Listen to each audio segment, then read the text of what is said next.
आइए दोस्तों, तो प्रैक्टिस करते हैं और सवालों की थोड़ा सा क्विक होंगे, बट उन जगहों पे जहां पे हमें लगेगा कि हाँ कॉन्सेप्चुअली थोड़ी सी और रिपीटेशन या एक्सप्लेनेशन की जरूरत है, उसको हम थोड़ा सा बारीकी से लेके चलेंगे। बट अदरवाइज सिंपल ट्रांजैक्शंस, क्योंकि हर एक क्वेश्चंस है तो उसके अंदर कुछ एक ट्रांजैक्शन बिल्कुल ही सिंपल होंगे जो कि हम पीछे कई बार डिस्कस कर चुके हैं, तो उसको हम थोड़ा सा क्विकली भी लेके चलेंगे। ठीक है सर, तो ये क्वेश्चन आपके सामने, इन दोनों क्वेश्चंस को हम अटेम्प्ट करेंगे फटाफट से। सबसे पहले question number 2, pass journal entries in the books of Shyam. Question number 1 हम पीछे डिटेल में कर चुके हैं विद फॉर्मेट। अब हम फॉर्मेट को बिल्कुल भी ध्यान नहीं देंगे और हम सिर्फ और सिर्फ उसके कॉन्सेप्ट और ट्रांजैक्शन और उसकी एंट्री पे ध्यान देने वाले हैं। ठीक है सर, तो पहला ट्रांजैक्शन क्या है?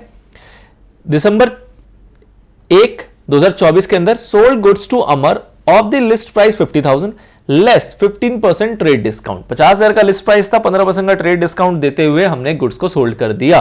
तो पहले तो इसकी कैलकुलेशन कर ले। जब भी डिस्काउंट आता तो हम कैलकुलेशन करना पसंद करते हैं। हम बोलेंगे लिस्ट प्राइस कितने का था, 50,000। ठीक है सर, ये सर कैलकुलेशन को क्या हमें एग्जाम में दिखाना होता है? आप चाहें तो इसको वर्किंग नोट में दिखा सकते हैं। सर वर्किंग नोट क्या होता है? जब भी आपको ट्रांजैक्शन को करेंगे, जैसे यहाँ पे आपको ये 4 ट्रांजैक्शंस दी हुई हैं, तो आपको पता है कि एक पेज में आपका 4 ट्रांजैक्शन आ जाएंगे, तो आप सेकंड पेज पे जाएंगे। सेकंड पेज पे आप लिखेंगे वर्किंग नोट्स। क्या लिखेंगे? Working notes. और वर्किंग नोट्स में जैसे पहले क्वेश्चन का दिसंबर 1 का वर्किंग नोट कर रहे हैं, तो आप लिखेंगे दिसंबर 1 और इसके आगे इसकी कैलकुलेशन को दिखाएंगे। कैसे दिखाएंगे? तो आप डिटेल में दिखाएंगे किस तरीके से। आप बोलेंगे लिस्ट प्राइस कितना, लिस्ट प्राइस इज 50,000। इसके बाद आप इसमें से लेस करोगे क्या, trade discount. Trade discount sir कितना? ट्रेड डिस्काउंट है 15%। 15% कितना आएगा सर 50,000 का? यह आएगा 7,500। उसके बाद आप बोलोगे सेल्स प्राइस कितना, 50 में से 7.5 गया आपका 42,500। ठीक है, इस तरीके से आप चाहो तो वर्किंग नोट को दिखा सकते हो, अदरवाइज नहीं भी दिखाओगे चलेगा।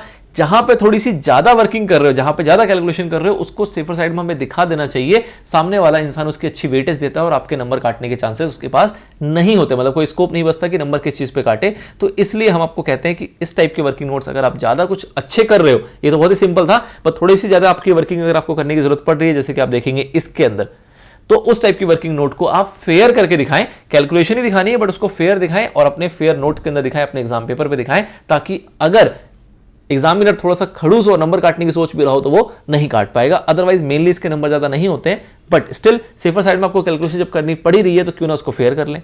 क्या जा रहा है उसके अंदर? कुछ भी नहीं। चलिए जी, तो ये ट्रांजैक्शन थी 42,500 की। अब आपको सेल की एंट्री करनी है। आपको पता है सेल्स की एंट्री क्या होती है। यहां पे हमने सेल कैसे किया है? तो सर यहां पे कैश जिक्र कोई नहीं है, कैश सेल यहां पे नहीं की है। कैश सेल की होती तो कैश डिस्काउंट की भी बात हो सकती थी, वैसी कोई बात नहीं कही जा रही है। क्रेडिट में किया है क्या? ऐसा भी कुछ नहीं लिखा। बट क्या हमें कोई नाम पता है? बिल्कुल हमें नाम पता है, हमने जिसको सेल किया उसका हमें नाम पता है। इन सिचुएशन के अंदर जब ये सी सिचुएशन आती है, तो हमने डिस्कस किया था कि अलग अलग सिचुएशन में हमें क्या ट्रीट करना होता है, कब कैश सेल, कब क्रेडिट सेल। तो इस सिचुएशन में हमारा क्रेडिट सेल यहां पर ट्रीट किया जाएगा और आपकी एंट्री क्या होगी? अमर को करोगे आप डेबिट टू सेल्स अकाउंट। कितना अमाउंट लिखेंगे हम? अमाउंट लिखेंगे सेलिंग प्राइस का 42,500 डेबिट, 42,500 क्रेडिट। नरेशन में क्या लिखेंगे? सेम टू सेम सवाल उतार दोगे नरेशन के अंदर। ठीक है सर, चलिए, तो this is your first transaction. दिसंबर 5 में आते हैं। अमर ने रिटर्न किया goods of list price 6,000 being defective. कह रहा है जो हमने सामान बेचा था उसमें से 6,000 रुपए का सामान जो है वो डिफेक्टिव निकल गया। ये 6,000 रुपए क्या दिया? List price. ये भी क्या था? List price. मतलब कि 50,000 का सामान हमने 15% डिस्काउंट काट के बेचा था, तो जब वही माल हमें पास लौट के आएगा 6,000 वाला, तो इसके अंदर हम 15% डिस्काउंट काट के ही वापस भी लेंगे। बिल्कुल सही बात। तो 6,000 का पहले तो 15% निकाल लो, तो 6,000 का 15% आएगा आपका 900 रुपए। आपका जो वैल्यू आएगी, सेलिंग प्राइस आएगी, वो कितनी आएगी? 5,100 रुपए। मतलब कि जो आपकी सेल्स रिटर्न की एंट्री होगी वो 6,000 से नहीं होगी, वो कितने से होगी? 5,100 से। क्यों? क्योंकि जब हमने बेचा था तब हमने उसको ट्रेड डिस्काउंट दिया था, तो जब वो वापस करेगा तो हम गधे तो है नहीं कि हम डिस्काउंट में सस्ता माल बेचेंगे और जब रिटर्न करेगा तो हम उसके एमआरपी पे उसको रिटर्न ले लेंगे। ऐसा बिल्कुल भी नहीं होता। तो हम उसको उसी प्राइस पे रिटर्न लेंगे जिस प्राइस पे हमने उसको बेचा था। सेल्स रिटर्न की एंट्री क्या होती है सर? तो हमारे पास सामान आ रहा है, हमें सेल्स को कम करना है, हमारा एक प्रकार का नुकसान है, हम इसको करते हैं debit. Sales return account debit to किसको? जिसको सेल किया था उसको हमने पहले डेबिट किया था, तो इसीलिए उसी पार्टी का हमें बैलेंस को कम करना है, तो उसको हम करेंगे क्रेडिट। हमने डेबिट किया था अमर को, क्रेडिट कर देंगे अमर को। कितने से? 5,100 रुपए डेबिट, 5,100 रुपए क्रेडिट में लिखेंगे, काम खत्म। ठीक है सर। नेक्स्ट, आप इस अमर के आगे चाहे तो अमर अकाउंट लिख सकते हैं, मैं नहीं लिख रहा हूं तो भी वो गलत नहीं है, ऐसा मैंने आपको बताया था। आगे Amar paid the amount due under a cash discount of 2%। कह रहा है जितना भी पैसा बचा हुआ था ना वो अमर ने हमें दे दिया, लेकिन उसको हमें डिस्काउंट भी देना पड़ा है कितना, 2% का, दिसंबर 8 पे। तो अब आपको फिर से कैलकुलेशन की ध्यान आएगी, भैया अमाउंट का पैसा बचा कितना था, तो आपको ध्यान होगा कि 50,000 पे 15% काट के आपने जो बेचा था वो कितने का बेचा था, 42,500 का। उसके बाद उसने रिटर्न किया तो अमर का बैलेंस आपने कितने से कम कर दिया, 5,100 से। मतलब अगर मैं अमर के अकाउंट की बात करूं तो पहले एंट्री में आपने अमर को डेबिट किया था 42,500, दूसरी एंट्री में आपने अमर को क्रेडिट कर दिया 5,100, क्योंकि आपने कहा कि इतना बैलेंस उसका कम हो गया क्योंकि उसने सामान लौटा दिया है। तो उसके पास बैलेंस बचा कितना है, कितने पैसे हमें अमर से रिकवर करने हैं। तो आप जब इसको सॉल्व करोगे तो आपका आएगा 400 और ये आएगा 42 में से 5 गया तो आपका आएगा 37। तो 37,400 रुपीज आपको उससे बेसिकली रिकवर करने हैं। बिल्कुल सही सर। अब जब इससे इतने पैसे हमें रिकवर करने हैं, बट ये जो हमें रिकवर हुआ है वो कैसे रिकवर हुआ है, वो हुआ है डिस्काउंट काट के। तो जब आपको डिस्काउंट काटना पड़ेगा तो आप डिस्काउंट काटोगे इसी बैलेंस अमाउंट के ऊपर। बिल्कुल सही। तो बैलेंस अमाउंट जो है वो है आपका कितने का, 37,400। इसमें से आपको माइनस करना पड़ेगा क्या, कैश डिस्काउंट। कैश डिस्काउंट कितना, 2%। तो 37,400 का आप निकालोगे 2%, कितना आएगा। तो आप कैलकुलेट करें फटाफट से, आपकी मैथ यहां पर थोड़ी अच्छी होनी चाहिए क्योंकि इस एज में आपको कैलकुलेटर यूज करना अलाउड नहीं है। तो कैलकुलेटर आप यूज नहीं करेंगे, इसको मैथमेटिकली आप सॉल्व करेंगे। तो डिस्काउंट आएगा आपका 748। 748 कैसे था, 374 का आपने डबल कर दिया। तो बहुत सारे मैथमेटिक्स ट्रिक्स होते हैं, आप जिस तरीके से अप्लाई करें, बट द थिंग इज कि आपको करना है इसको अपने आप से। 748 आपको माइनस करना पड़ेगा कितने से, 37,400 से। तो जब आप इसको माइनस करेंगे तो आपको जो रिमेनिंग अमाउंट आएगा वो कितना आएगा, 36,652 रुपीज। ठीक है सर। अब क्या कैश डिस्काउंट को हमें दिखाना पड़ता है, बिल्कुल दिखाना पड़ता है। ट्रांजैक्शन में आपको इसको रिकॉर्ड करना पड़ता है। तो आप कैसे रिकॉर्ड करोगे, आप बोलोगे कैश रिसीव हो रहा है तो कैश आ रहा है तो डेबिट व्हाट कम्स इन, तो यह हो जाएगा आपका डेबिट, कैश अकाउंट डेबिट। साथ ही में आपको डिस्काउंट दे रहे हो, आपका डिस्काउंट होता है नुकसान, तो आप बोलोगे डिस्काउंट अलाउड अकाउंट, ये भी आप करोगे डेबिट।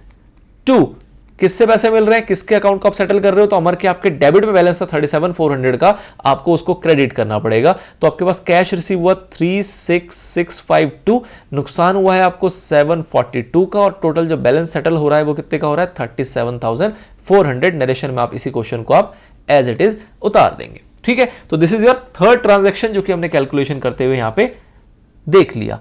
नाउ नेक्स्ट ट्रांजेक्शन है sold goods to current of list price 40,000 at 10% trade discount and 2% cash discount. Karan paid cash for only 40% value of goods. तो ऐसे ट्रांजेक्शन्स भी हमने देखे हैं। इसकी ट्रांजेक्शन को आपको किस तरीके से करना होता है, आप पहले लिखते हैं लिस्ट प्राइस 40,000, ठीक है सर।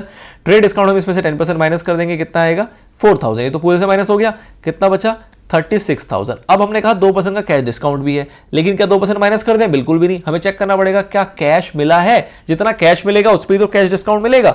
जब कैश ही नहीं मिला तो कैश डिस्काउंट किस बात का। तो इस सवाल में आपको एडिशनल बात बता रहा है क्या, कि 40% का जो है वो उसने कैश दिया है, बाकी कैश नहीं दिया। तो आप इसके दो टुकड़े करोगे, आप बोलोगे 40% अलग निकालेंगे, 60% जो उसने दिया ही नहीं वो अलग निकालेंगे। इस पे डिस्काउंट नहीं देना है, इस 40% पे डिस्काउंट आपको देना है। तो आप 36,000 का कैलकुलेट करोगे कितना, 40%। तो 36,000 का 40% निकालेंगे, बताइए कितना आएगा, ये आपका आएगा 14,400 रुपए। 14,400 आपको कैश में मिला, तो कैश में कितना नहीं मिला, तो 36,000 में से 14,400 आप माइनस कर सकते हो, या फिर इसका 60% अलग से निकाल सकते हो, वो आएगा आपका 21,600। ये वो पैसा जो उसने आपको भी नहीं दिया है, आपको भविष्य में मिलेगा, एक प्रकार का डेटर है। ठीक है सर। अब बात करते हैं इसकी, तो क्या 14,400 में मिल गया, नहीं। जब उसने कहा कि वो 40% वैल्यू ऑफ गुड्स का कैश दे रहा था, लेकिन जैसे वो कैश देने आया, हमारी स्कीम थी किसकी, कैश डिस्काउंट की। तो हमने कहा अच्छा तुम 14,400 अगर हमें देने आए हो तो हम उसको उसके ऊपर क्या देंगे, कैश डिस्काउंट देंगे, कितना 2%। तो 2% कैश डिस्काउंट कितना आएगा, 288, 288 रुपए। 144 का डबल कर दिया हमने, बिल्कुल ठीक। अब 144 का जो आपने डबल कर दिया, इसमें से आपने 2% माइनस करोगे तो बताओ कितनी वैल्यू आएगी। तो 14,400 में से माइनस करेंगे 288, तो वैल्यू आएगी आपकी 14,112 रुपए। ठीक है सर। ये वो पैसा जो आपको रिसीव हुआ, मतलब अगर इन ट्रांजैक्शन को तोड़ा जाए तो दिस इज द कैलकुलेशन, इसका कुछ नहीं करना। ठीक है। हमने सेल्स किया है तो दिस 36,000 इज सेल्स। ठीक है सर। ये जो पैसा ये भविष्य में मिलेगा, तो ये आपका एक प्रकार का डेटर है, नाम पता होगा तो हम उसका नाम लिख देंगे। ये आपका नुकसान हुआ, ये आपने डिस्काउंट अलाउड किया है, और ये जो पैसा है ये आपको एक्चुअल में रिसीव हुआ है, दिस इज योर कैश। अब इन्हीं बातों को आपको एंट्री में लेके आना है। तो आप क्या बोलोगे कि आपको पैसा कितना रिसीव हुआ, तो आप बोलेंगे कैश अकाउंट डेबिट, उसके बाद आपने कुछ नुकसान भी हुआ, आपने डिस्काउंट भी दिया है, तो आपका डिस्काउंट अलाउड। ध्यान दें मैं यहां शॉर्ट में लिख रहा हूं, आपको एग्जाम में गलती करके भी शॉर्ट में नहीं लिखना है, आपको पूरा लिखना है डिस्काउंट अलाउड अकाउंट डेबिट पूरा, ठीक है। और कुछ पैसा ऐसा भी जो अभी आपको नहीं मिला, भविष्य में मिलेगा, तो वो आप डेटर के रूप में डेबिट कर दोगे उसको। गुड्स आपने बेचा था करण को, आपको यहां पे नाम पता है, तो आप करण को करोगे डेबिट, करण हो जाएगा आपका डेबिट। टू, अल्टीमेटली सब मिला के आपने क्या किया है, आपने किया है सेल्स, तो सेल्स अकाउंट आपका हो जाएगा क्रेडिट। अमाउंट आप यहां से उठाएंगे, सेल्स अकाउंट क्रेडिट होगा कितने से, 36,000, जिसमें से आपको पैसा कितना मिला है 14,112, डिस्काउंट आपने दिया है 288, और जो आपका डेटर है, जो आपको भविष्य में पैसा मिलेगा, वो है आपका 21,600 रुपए, ठीक है। तो दिस इज दी ट्रांजैक्शन जो कि पूरी तरीके से कंप्लीट होगी। तो ये ट्रांजैक्शन डेडिकेटेड था आपका डिस्काउंट रूपी एक्टिविटीज के ऊपर, जहां पे आपने अलग अलग रूप में डिस्काउंट दिया। पहले से लेकर तीसरे ट्रांजैक्शन तक, जिसके अंदर उसका रिटर्न भी इन्वॉल्व हो गया, और फोर्थ ट्रांजैक्शन में हमने देखा कि जिसके अंदर एक ही ट्रांजैक्शन में सारी बातें आ गई, कुछ कैश भी आ गया, कुछ क्रेडिट भी आ गया, ठीक है। तो this is a good question. ऐसे क्वेश्चन एग्जाम में देखने को मिलते हैं, छोटा क्वेश्चन होता है, आपको मस्त 4 नंबर का ऐसा सवाल देखने को एग्जाम में मिल जाया करता है। आते हैं अगले सवाल के ऊपर। नेक्स्ट क्वेश्चन जनरलाइज करने इन ट्रांजैक्शन को फटाफट से करेंगे। पहला है, रवि ने स्टार्ट किया बिजनेस कैश में 70,000 रुपए, 70,000 रुपए कैश लेके आया और बिजनेस स्टार्ट किया है। तो बताओ बिजनेस स्टार्ट करते वक्त एंट्री क्या होती है। तो कैश लेके आया तो आप बोलते हो cash account debit to what, capital account. Sir इसमें भी टाइम लगाएंगे क्या, ये तो सिंपल था, आप नहीं भी लिखवाते तो भी काम चल जाता, कोई दिक्कत नहीं, आगे से हम बिल्कुल नहीं लिखवाएंगे, आपको हम ओरली ही बता के आगे बढ़ जाएंगे, ठीक है sir.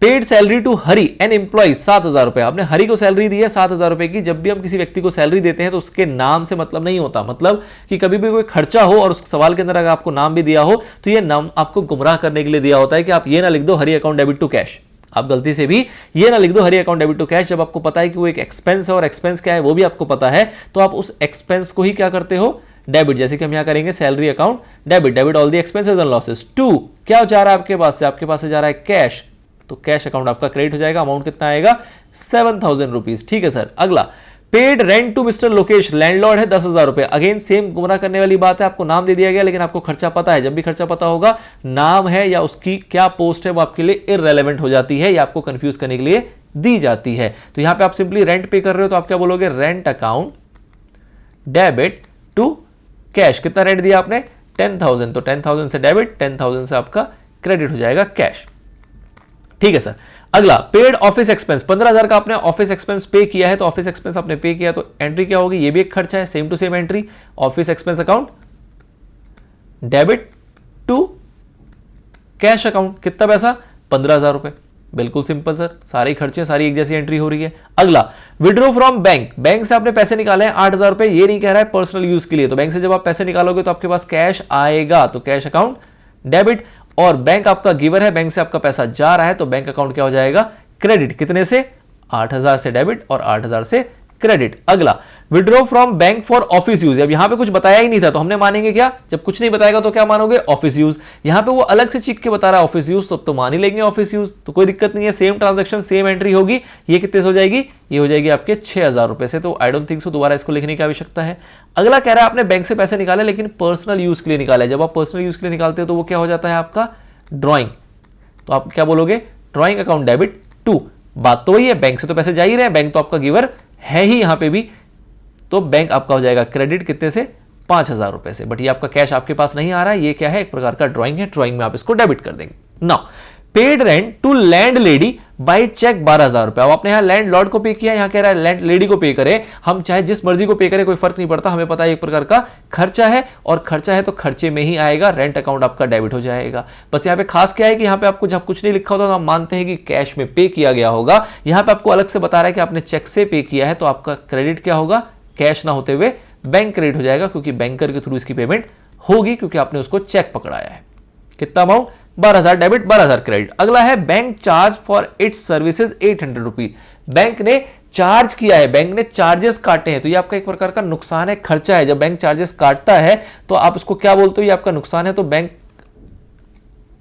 Bank charges account debit, debit all the expenses and losses, तो आपका हो जाएगा बैंक चार्जेस अकाउंट डेबिट, सारे खर्चे डेबिट होते हैं, यहां खर्चे का नाम क्या है बैंक चार्जेस। और जब भी बैंक कुछ चार्ज करता है तो अल्टीमेटली वो पैसा कहां से काटता है, आपके बैंक से काट लेता है। ऐसे ही हमने देखा है कि जब बैंक हमें कोई इंटरेस्ट देता है तो वो पैसा भी कहां देता है, हमारे बैंक अकाउंट में ही क्रेडिट करता है। तो जब बैंक कुछ काटता है तो हमारे बैंक अकाउंट से ही काटता है, तो हमारा बैंक चार्जेस अकाउंट डेबिट हो जाएगा टू क्या बैंक अकाउंट, क्योंकि ये गिवर कौन है यहाँ पे, बैंक ही गिवर है, आपके बैंक से ही उतना पैसा कम हुआ है। कितना पैसा कम हुआ है, 800 रुपए, तो बैंक चार्जेस में 800 आ जाएगा और बैंक से आपके 800 रुपए कम कर दिए जाएंगे। तो this is your third question, जिसकी ट्रांजैक्शन बहुत ही सिंपल थी, तो हमने फास्ट मैनर में इसको कंप्लीट कर लिया है। आई होप आपको ये चैप्टर समझ में आ रहा होगा, आई होप आपको जर्नल एंट्री समझ में आ रही होगी, आई होप जितनी भी हमने पीछे मेहनत की है कॉन्सेप्ट की अंडरस्टैंडिंग बनाने में, उन सभी का आपको फायदा यहाँ पे दिख रहा होगा। स्टिल अगर आपके कोई डाउट से कुछ क्वेरी है तो आप मुझको अलग से कमेंट सेक्शन में पूछ सकते हैं, या फिर आप इंस्टा पे भी उन सवालों को पूछ सकते हैं, आपकी पूरी तरीके से मदद की जाएगी।